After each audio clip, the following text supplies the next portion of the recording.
वरळीमध्ये यावेळेला परिवर्तन होईल असं वाटतंय, कारण गेल्या 25 वर्षापासून उभाट्याचे आमदार आहेत आणि 25 वर्षापासून आमदार असून देखील इकडचे एकही समस्या सोडवण्यात आले नाही. ॲज अ टुरिझम मिनिस्टर होते, एन्व्हायरमेंट मिनिस्टर होते.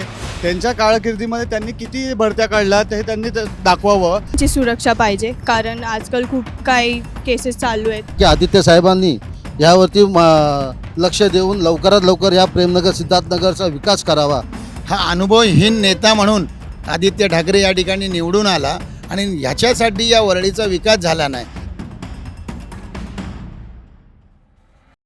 नमस्कार, मी आरती कुलकर्णी. वन इंडिया मराठीमध्ये तुमचं स्वागत आहे. आपण आता मुंबईतल्या वरळी मतदारसंघात आहोत.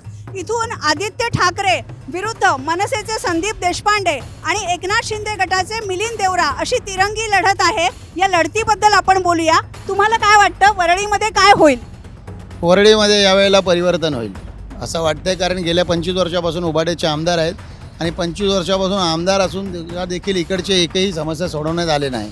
इकडची प्रामुख्य समस्या म्हणजे रिडेव्हलपमेंट आहे. मग सिद्धार्थनगर प्रेमनगरचा प्रोजेक्ट गेल्या 25 वर्षापासून तिथे रखडलेला आहे, कारण ह्या लोकांची इच्छाशक्तीच नाही आहे. ज्यावेळेला कोलीवाडाचा स्पॅन्डिंगचा विषय होता त्यावेळेला आदित्य ठाकरे इकडचे मंत्री होते, त्यांचे वडील इकडचे मुख्यमंत्री होते. कोलीवाड्याचे आमचे कोळी बांधव त्या ठिकाणी गेले, त्यांनी सांगितले की हे होऊच शकत नाही, कायद्यातच बसत नाही. आणि ज्यावेळेला आमच्या महायुतीचं सरकार आला आणि त्याच्यानंतर ही समस्या घेऊन ज्यावेळेला शिंदेसाहेबांकडे लोक गेले तर त्यांनी एका मिनिटात न विचार करता त्यांनी ते स्पॅन वाइंडिंगचा विषय सोडून दिला. म्हणून काय बोलता, आम्हाला इकडे बदल पाहिजे आणि आमच्या हक्काचा आमदार म्हणून मिलिंद देवरा म्हणून हे आम्हाला पाहिजेत. हक्काचे आमदार पाहिजेत, मिलिंद देवरांच्या नावाला समर्थन मिळतंय. तुम्हाला काय वाटतं, वरळीच्या काय समस्या आहेत, मुंबईच्याच काय समस्या आहेत? आता युवा पिढीबद्दल बोलायचं झालं तर आता जे आमचे साहेब आहेत, देवरा साहेब, आता आम्हाला तर त्यांनाच वोट करायचं आहे. कारण काय माहिती आहे का, काही युवांच्या काही समस्या असतील, ते शिक्षणाबद्दल असतील, क्रीडाबद्दल असतील, इतर काही असतील. आता आमच्याकडे आम्ही काही गेलं तर त्यांच्याकडे गेलो, आमच्या समस्या त्या पूर्ण करून देतात. तर ऑब्व्हियसली तर आमचं वोट तर त्यांनाच जाणार आहे. बरोबर, पण वरळीच्या समस्या काय आहेत, तरुणांच्या काय समस्या आहेत? मला असं सांगायचं आहे की आदित्य ठाकरे हे युवा सेनाचे चीफ होते. तर तुम्ही मला कुठेही वरळीमध्ये फिरून दाखवा, मी तुमच्याबरोबर यायला तयार आहे. युवांसाठी त्यांनी असं कोणतं काम केलं वरळीमध्ये ते त्यांनी दाखवावं. मग ते मैदान असो किंवा कुठलं मोठं जिम असो किंवा कुठलंही कलात्मक असं काही असो, फक्त आणि फक्त त्यांनी एक त्यांच्या ठराविक लोकांसह त्यांनी काय अपेक्षा आहेत, काय करायला पाहिजे तरुणांसाठी बघा, ते म्हणतात रोजगार इकडे गेला, रोजगार तिकडे गेला. पण त्यांनी ॲज अ टुरिझम मिनिस्टर होते, एन्व्हायरमेंट मिनिस्टर होते. त्यांच्या कारकिर्दीमध्ये त्यांनी किती भरत्या काढल्या हे त्यांनी दाखवावं.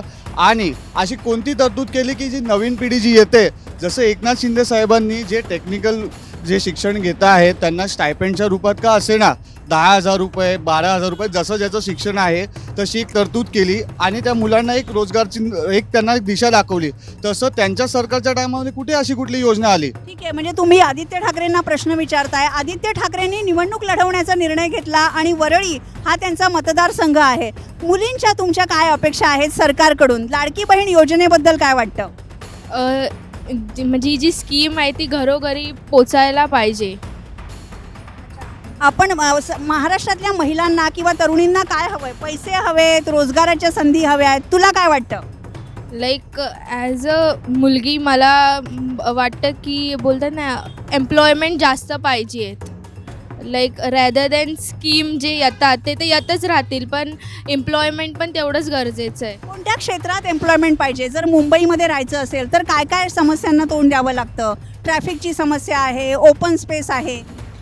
लाईक मुंबईमध्ये राहायचं आहे तर लाईक जसे इलिटरेट लोक आहेत, म्हणजे इलिटरेट म्हणजे कमी शिकलेले आहेत, त्यांचे जे घरगुती जे ती लोक बनवतात त्यांना रोजगार जास्त भेटला पाहिजे माझ्या मतेने. तर म्हणजे महिलांना पण तेवढ्याच संधी हव्या आहेत.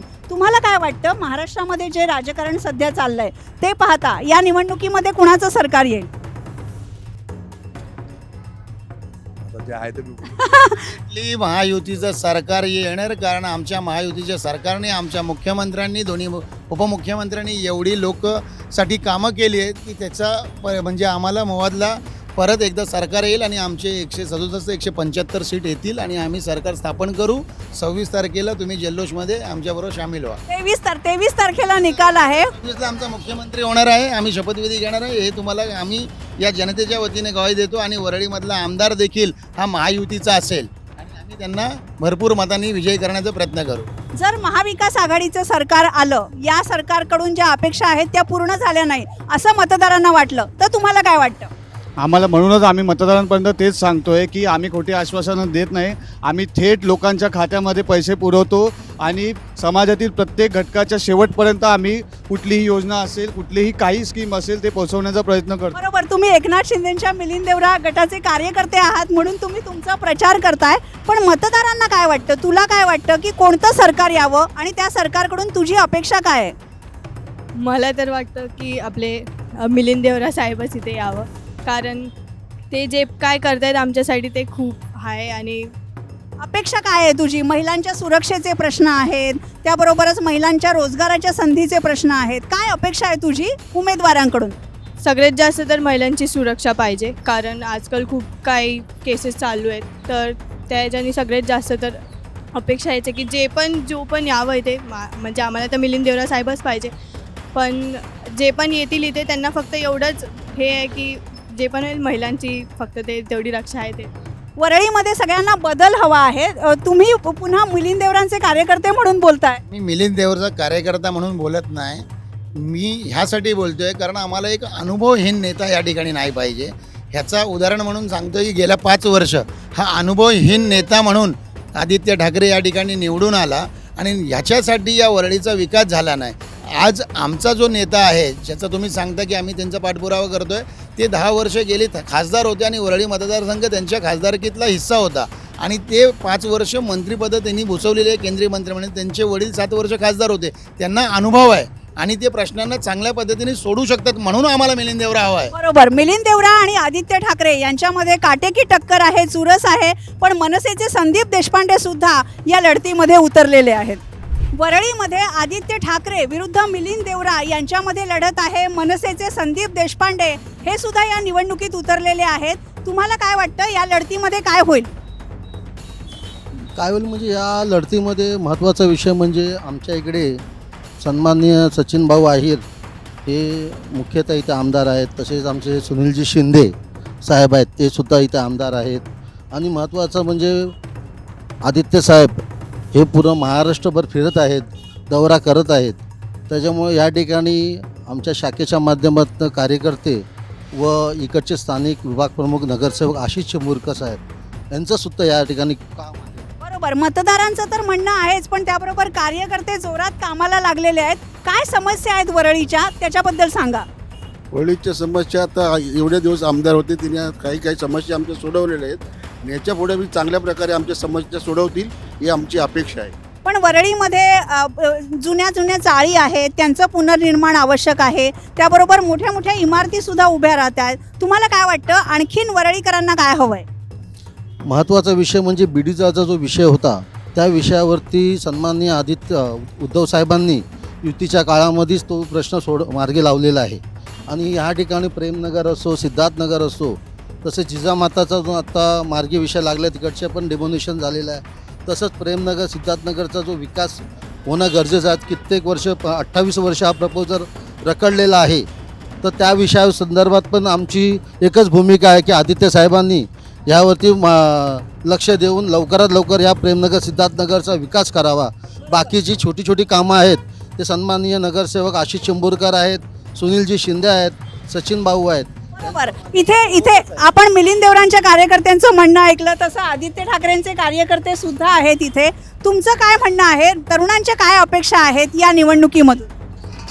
काम बरोबर होतोय, 5 साल झाले बरोबर काम होत आहे, काम बरोबर करतोय ते लोक आणि काय होत नाही.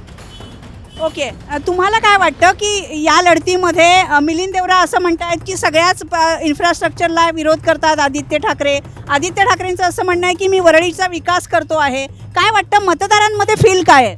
मतदारामध्ये काहीच फील्ड नाही.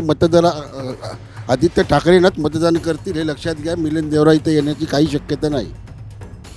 आदित्य ठाकरेंना मतदान करतील असं इथल्या लोकांना वाटतंय. तिकडे मिलिंद देवरांचे कार्यकर्ते सुद्धा धडाडीने कामाला लागलेत आणि मनसे सुद्धा यावेळेस मुंबईतल्या लढतींमध्ये त्यांनी सुद्धा रंगत आणलेली आहे.